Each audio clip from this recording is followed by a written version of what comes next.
Oi, gente, boa noite, tudo bem? Voltando aqui hoje para fazer o short de fé.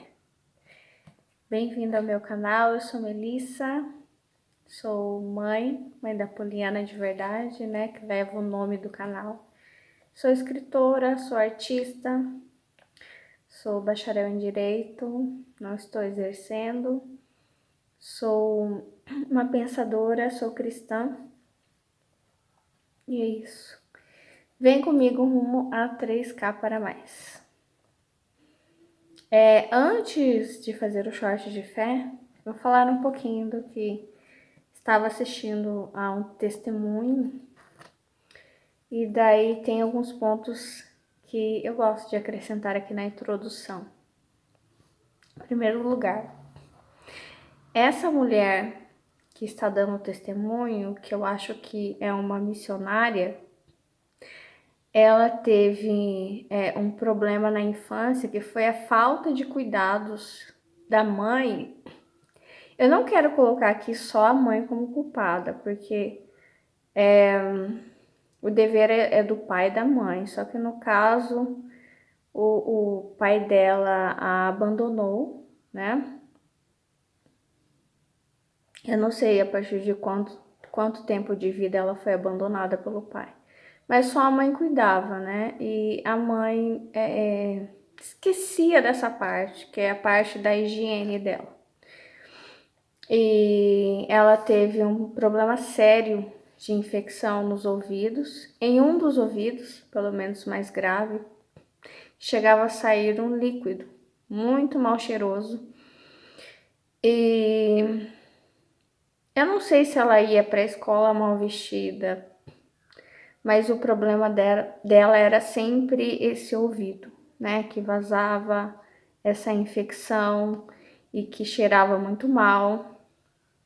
E aí as pessoas não queriam se aproximar dela, né? As outras crianças, os coleguinhas tinham nojo dela, né? E criança não sabe fingir, né? Fala a verdade. Às vezes não tem noção ainda dessa questão de empatia como nós adultos temos. Eu sei o que é isso, então assim, eu me identifiquei muito com ela. Porque quando eu era criança, eu ficava muito doente. Então eu estava sempre internada e vivia tomando remédios antibióticos muito fortes. E eu não me lembro da minha mãe ter o hábito de escovar os meus dentes.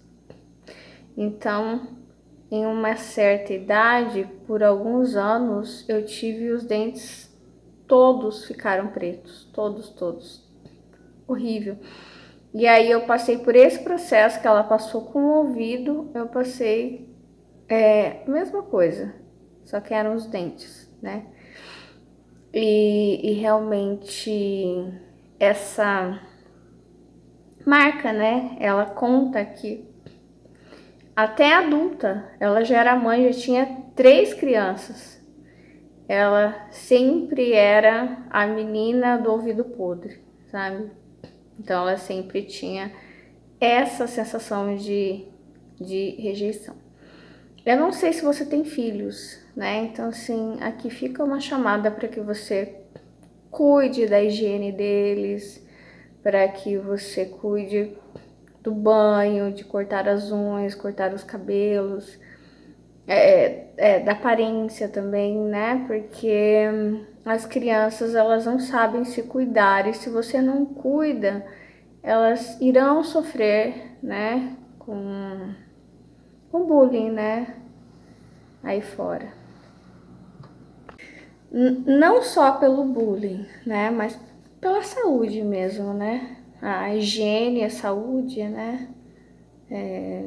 Enfim. No caso dessa moça, a partir da experiência do ouvido podre e dos bullying e tudo que ela passava, isso a encaminhou para o alcoolismo, para uma vida em muitas festas, bebedeiras, enfim, muitas coisas ruins, né? Mas porque ela não tinha uma estrutura familiar, né? Eu digo, não tinha alguém que dissesse não para ela, é isso que eu vejo. Por exemplo, né? Eu tive esse problema dos dentes, né? Mas por que eu não parti para as ruas, muita festa, balada, bebedeira? Porque eu tinha uma estrutura familiar, eu tinha, assim, pais que me diziam muito não, que me prendiam bastante, e às vezes esse prender é cuidado, né? Então, assim, toda criança e adolescente pode vir a ter algum tipo de problema, né? Alguma doença, porque eu já ouvi também testemunhos que não são falta de cuidado. Sei lá, a criança teve uma doença, ou a criança teve um acidente e foi para a escola e visivelmente você via que os colegas viam que aquela criança era diferente, que aquele coleguinha era diferente, então sofria bullying. Então não é algo que faltou cuidado, mas é algo ali da circunstância da vida mesmo, do próprio processo de cura, né? Só que quando você tem alguém para te dizer não, por exemplo, alguém que te cuida a ponto de saber que é importante dizer não, é importante, porque o não é uma proteção, né? Estar com os olhos ali em cima daquela criança, daquele adolescente, isso fecha comportas, entendeu? Pro mal, né? Agora, no caso dela, ela fazia o que ela quisesse. Então, com 15 anos, ela já tinha um aprofundamento, né, no álcool,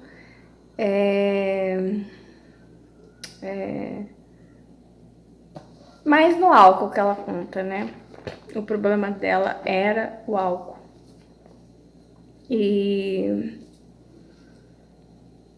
Então, assim, essas duas coisas são importantes. Tanto cuidado, né? Cuidados, né? Cuidados. E proteger, cuidar. Colocar o olho, dizer não. Manter ali, né? Próximo. É isso. Vamos ver o que Deus vai falar agora. E tem outro ponto desse testemunho que eu achei muito legal. Eu vou falar antes que eu esqueça. Que ela conta que ela, em algum momento, Deus pega ela. Deus marca ela, Deus... E foi bem no momento bem ruim que ela teve um acidente, que ela nem sabe como, ela teve uma queda. E a queda foi bem feia, né? Ela quebrou aqui o maxilar, sangrou bastante. E no caminho para o hospital, ela começou a cantar louvor. E ela não parava de cantar. E a mãe dela dizia, para de cantar, porque estava sangrando. Não queria que ela movesse, né, a boca. E ela falava assim, não consigo parar de cantar, porque Deus está aqui, eu estou sentindo a presença de Deus. E foi depois desse acidente que Deus pegou ela, né, para fazer todo um processo de cura. Ela começou a receber profecias, né, sobre várias coisas, inclusive um casamento que Deus tinha para ela. E eu achei interessante que ela começou a pregar, a falar de Deus. E ela dizia assim que ela saía para a rua para ajudar as pessoas e ela mesma precisava de ajuda. Ela saía para edificar as pessoas, para pregar a palavra de Deus. E ela nem arroz ela não tinha na casa dela. E eu achei isso bem interessante porque nós vivemos em um tempo da cultura da fé, da prosperidade, né? Em que para alguém começar a falar de Deus, a pessoa no mínimo tem que ser rica ou famosa, tem que ter conquistado algum status. E eu achei muito bom esse testemunho, né? Que diz, não tem ninguém que tá pronto, entendeu? Todo mundo deve, pode, sabe, falar do amor de Deus, mesmo que tenha ainda o pecado na sua vida. Porque à medida que você vai falando, Deus vai se aprofundando na sua vida e vai tirando tudo aquilo aos poucos, né? Que Ele quer tirar, vai trazendo coisas que Ele quer trazer. Enfim, isso me lembra muito Lázaro, o mendigo Lázaro, né? E o rico insensato. Então, se Lázaro não só era pobre como essa mulher do ouvido podre, como ele era cheio de chagas, né? Ele era cheio de enfermidades, né? Uma das previsões que os judeus dizem sobre Jesus é que ele seria um homem cheio de enfermidades, cheio de doenças. Isso é algo que Deus poupou, Deus não quis isso para ele, né? E aí, no outro vídeo que eu fiz para vocês, os judeus tinham algumas expectativas para Jesus, para o Messias, que ele fosse casado, tivesse muitos descendentes e que ele fosse um homem doente, cheio de enfermidades, né? E que tivesse o sangue de Davi. Então, assim, Jesus, ele contrapôs muitas coisas. Então, assim, muitas coisas que as pessoas esperam da gente também não vão ser isso, vão ser diferentes. Mateus 12, 3. Então, não. 12 mesmo. Peraí. Tem que ir logo, tá acabando a bateria. 12, 3. Então Jesus respondeu: vocês não leram o que Davi fez quando ele e os seus companheiros estavam com fome? Olha isso, confirmação. Davi entrou na casa de Deus e ele e os seus companheiros comeram os pães oferecidos a Deus, embora isso fosse contra a lei. Espera um pouco. Pois somente os sacerdotes tinham o direito de comer esses pães. Ou vocês não leram na lei de Moisés que nos sábados os sacerdotes quebram a lei? Que quebram a lei no templo e não são culpados? Eu afirmo a vocês que o que está aqui é mais importante do que o templo. Se vocês soubessem o que as escrituras sagradas querem dizer quando afirmam: eu quero que as pessoas sejam bondosas e não que me ofereçam sacrifícios de animais. Amém, glórias a Deus. Outro dia eu falei tanto sobre isso. Vocês não condenariam os que não têm culpa, pois o Filho do Homem tem autoridade sobre o sábado. Então, ele veio confirmar essa palavra, né? Eu não sei se você tem fome. Alguma fragilidade você tem. Até pode ter um pecado, até pode ter um vício, mas você está autorizado a falar de Deus. Você não só está autorizado, você deve fazer isso. Porque todos nós somos pecadores. Quando ele diz aqui, eu afirmo a vocês que o que está aqui é mais importante que o templo, ele está dizendo: a vida é mais importante que a forma. O templo é uma forma, é uma expectativa muitas vezes que as pessoas têm sobre nós.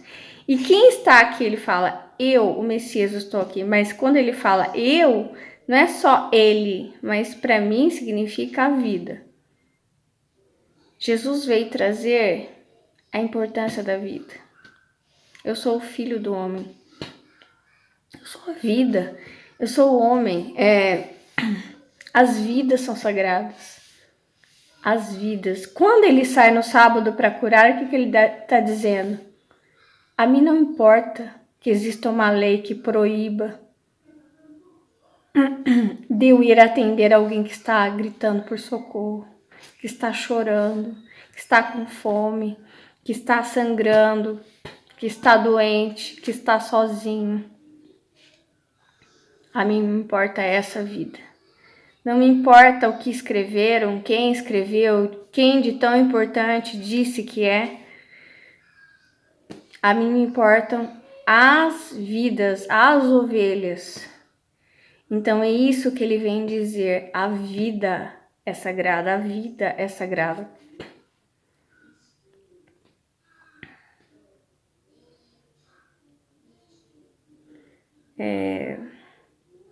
E aqui ele fala sobre Davi que entra na casa de Deus e comem os pães oferecidos a Deus. Enfim, existe toda uma... muitas vezes, isso não pode,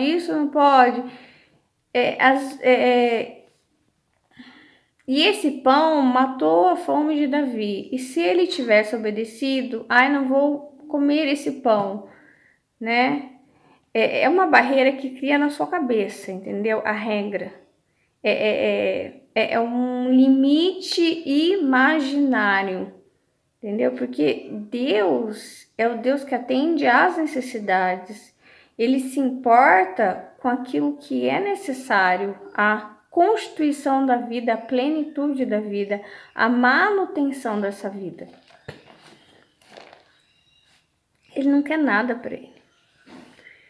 Nada, nada, nada. Se a gente tira da boca da gente para dar para o filho, imagina Deus, né? Então, assim, Deus não gosta de formalidades, Deus não gosta... Não. Ele quer saber, assim, o que você precisa, o que é necessário, entendeu? Para o cumprimento do seu propósito. É o homem que é cheio de formalidades, que é...